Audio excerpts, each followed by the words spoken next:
Okay, so I promised you a step-by-step meal planning guide, and that is absolutely what you're going to get in this video. So I want you to head over to the workbook and look in the meal planning step-by-step guide. So what we're going to do, hopefully you have taken on the challenge of the last video where you're going to write down your food and look to optimize, but I appreciate you might want to get started on planning now, and I definitely don't want you looking at that blank piece of paper. So the first thing you're going to start with is your evening meals. So you want to think for these, what can I cook easily, quickly, in the time I have available, and what kind of kitchen equipment do I have, whether it's an air fryer, a pressure cooker, a slow cooker, or anything else that could be really helpful. And my number one tip, please get a sharp kitchen knife. It will change your life if you're using a blunt one right now. In terms of chopping vegetables, it makes it a joy.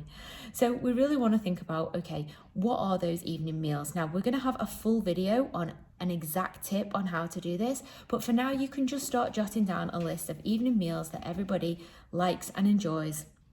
And then we'll talk about how to adjust them for your goals in the video on creating your baseline diet for evening meals. Then we want to think about dietary needs. Do we have anybody in the people that we cook for that have any specific needs? What do we need to adjust for them?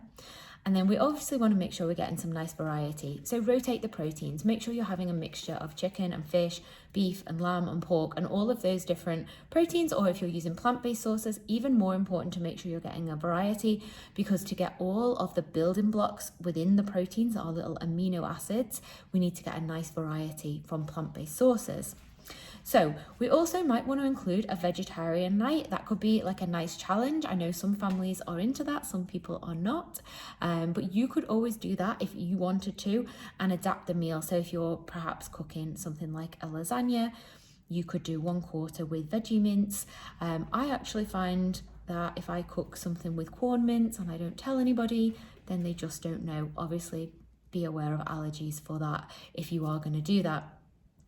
A really fun thing to give you plenty of ideas for meal planning can be theme nights. So maybe like Mexican food or Indian food or Chinese food.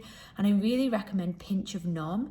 They have some great fakeaway recipes on their website that you could use. And then remember as well, repetition is your best friend. So choose one breakfast, repeat that for the week. Choose 1 to 2 lunches, repeat those. And we're going to go into that in more detail in the breakfast and lunch videos.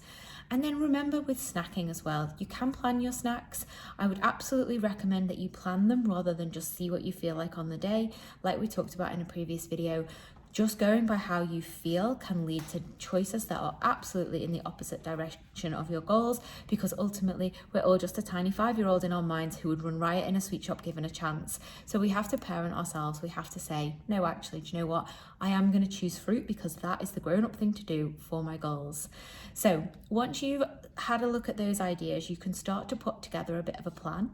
Now there is an example meal plan in the protein, under the protein video resources, and there is an example dinner meal plan within the workbook. So we've got a different meal for each night of the week. So for example, Monday we start with some grilled chicken breasts with a side of steamed broccoli and quinoa, and a recommendation to grill extra chicken for the following day's lunch. Now I appreciate meals like that might not fly with the whole family, but remember, you can use meals that you can adapt for them. So let's say, for example, you really want to have that and you think, yeah, do you know, that would make me feel really good, really nourished, give me a really great start to the week.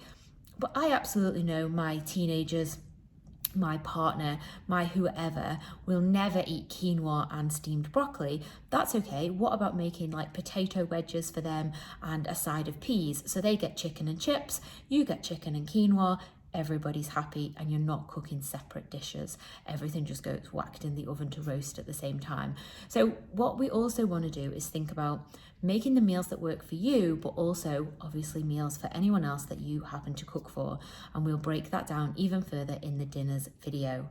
So that is the end of this video. I'll be back in just a sec with time-saving hacks.